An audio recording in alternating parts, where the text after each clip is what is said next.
Cindy Jika Wijaya dari kelas Hubungan Internasional A 2020, Fakultas Ilmu Sosial dan Ilmu Politik, Universitas Mula Warman. Welcome to Curhat Filsafat Part 3. Jadi ini adalah kelanjutan dari Curhat Filsafat Part 1 dan juga Part 2. Jadi kalau teman-teman belum nonton Part 1 dan Part 2, saya sarankan teman-teman itu dulu ya. Oke, sedikit kelas balik nih. Di Part 2 kita udah ngomongin perspektif apa yang harus kita pakai untuk menjawab pertanyaan apa tujuan kita, yaitu perspektif subjektivisme. Sedikit update, sejak video part 2 itu direkam, saya kembali melakukan riset, kembali mencari-cari sumber baru, memperluas wawasan saya. Nah, kalau teman-teman ingat, di part 1 saya sempat mempertanyakan apa tujuan hidup kita, lalu juga apakah kita tuh benar-benar memiliki tujuan hidup, ataukah kita hanya membuat-buat supaya mengisi kekosongan, atau kita membuat tujuan hidup untuk menghadapi ketidakpastian.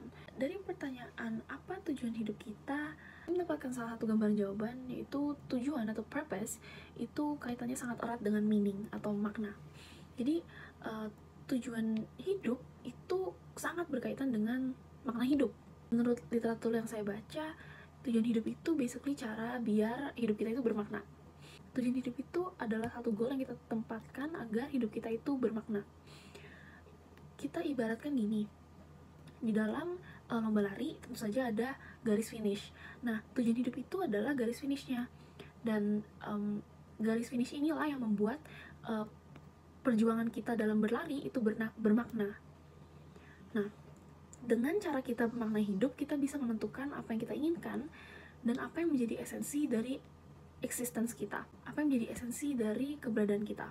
Nah, hal ini sangat-sangat subjektif, dalam artian dia sangat erat dengan apa yang kita value, dan tentu saja apa yang menjadi value kita atau hal-hal yang kita nilai itu berbeda-beda. Misalnya value agama atau value religius, moral value atau worldview.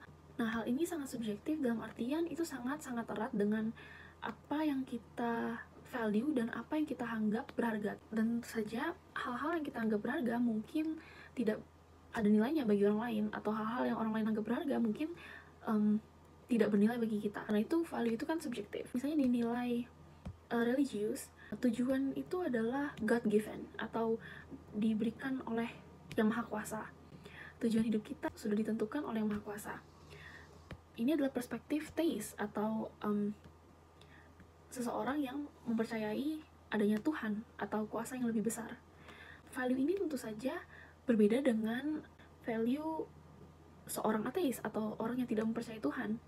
Nah, dari situ kita lihat bahwa tujuan atau purpose itu sangat-sangat subjektif. Nah, ada satu quote yang menarik dari Joseph Campbell.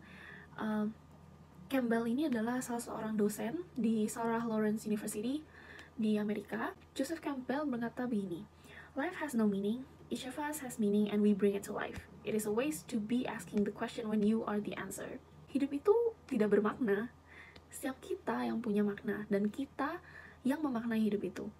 Sayang kalau misalnya kita menanyakan pertanyaan ini padahal jawabannya itu ya kita gitu. Maknai hidup ya kita. Menurut literatur yang saya baca, ada salah satu jurnal dari Stanford University tentang meaning of life. Menurut filsafat eksistensialisme dan juga logical positivism, makna kehidupan itu adalah sesuatu yang harus kita ciptakan sendiri.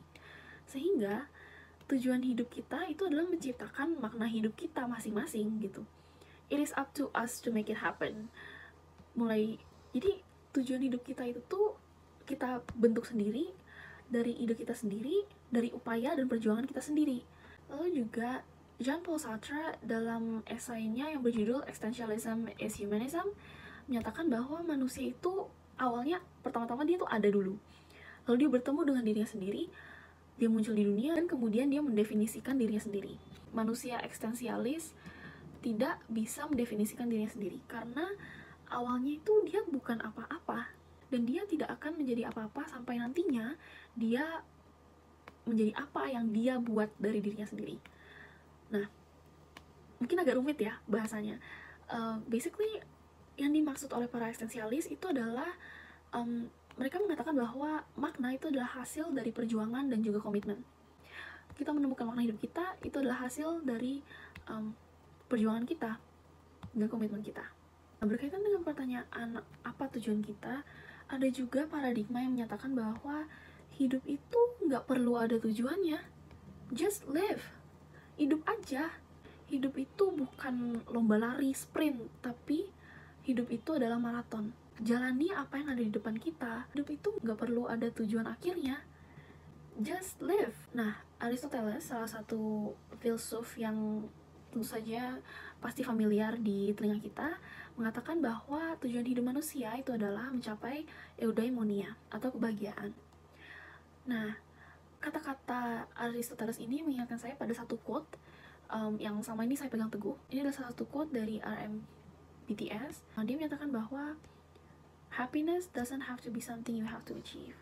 You can also be happy in the process of achieving something. Kebahagiaan itu bukanlah sesuatu yang harusnya kita coba untuk raih, tapi kita juga bisa bahagia dalam proses mencoba meraih sesuatu. Personally, saya sangat setuju dengan statementnya Aristoteles yang mengatakan bahwa tujuan hidup manusia adalah kebahagiaan.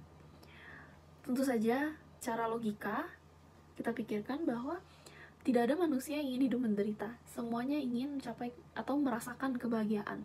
Kebahagiaan menurut KBBI itu didefinisikan sebagai kesenangan dan ketentraman hidup lahir batin. Seperti yang kita tahu, kebahagiaan itu sifatnya sangat abstrak dan sangat subjektif.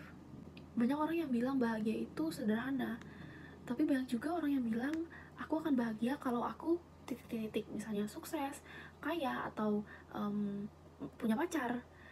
Definisi bahagia itu sangat berbeda bagi setiap orang. Nah, maka dapat disimpulkan dari perspektif eksistensialisme tadi bahwa it is up to us, bahwa tujuan hidup itu sangat bergantung pada diri kita masing-masing dan pencapaiannya juga sangat bergantung pada diri kita masing-masing, dan bahwa true purpose dari manusia itu adalah happiness atau kebahagiaan. Maka dapat disimpulkan bahwa jawaban dari what is our purpose atau apa tujuan hidup kita adalah tanggung jawab kita masing-masing. Kebahagiaan kita didefinisikan oleh diri kita sendiri. Dan apakah kita sudah mencapai kebahagiaan itu sebagai true purpose kita, itu kembali lagi pada diri kita masing-masing. Apakah kita sudah memperjuangkan dan mengupayakan kebahagiaan itu. Dan perlu digarisbawahi bahwa memperjuangkan kebahagiaan itu metode setiap orang berbeda-beda juga. Ada orang-orang yang memperjuangkan kebahagiaan dengan cara melatih diri untuk lebih bersyukur, lebih bertakwa pada Tuhan.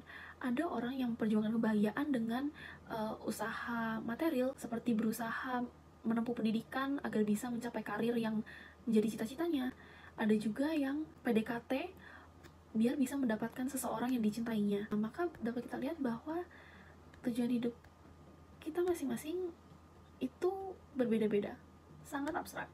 Dan bahkan gak apa-apa kalau kita gak punya tujuan hidup dan kita lebih memilih untuk menjalani hidup day by day. That's also fine. Dari semua yang telah saya pelajari, saya mendapatkan titik terang, dan ini mengubah perspektif saya mengenai kebahagiaan. Nah, sekian dari video Curhat Filsafat Part 3 kali ini. Semoga teman-teman bisa mendapatkan manfaat dari penjelasan yang sudah saya paparkan, dan mungkin teman-teman punya perspektif yang berbeda atau relate dengan apa yang saya rasakan. Mungkin bisa isi di kolom komentar. If you like this video, press the thumbs up guys. Terima kasih telah menonton. Saya Cindy, pamit. Bye bye.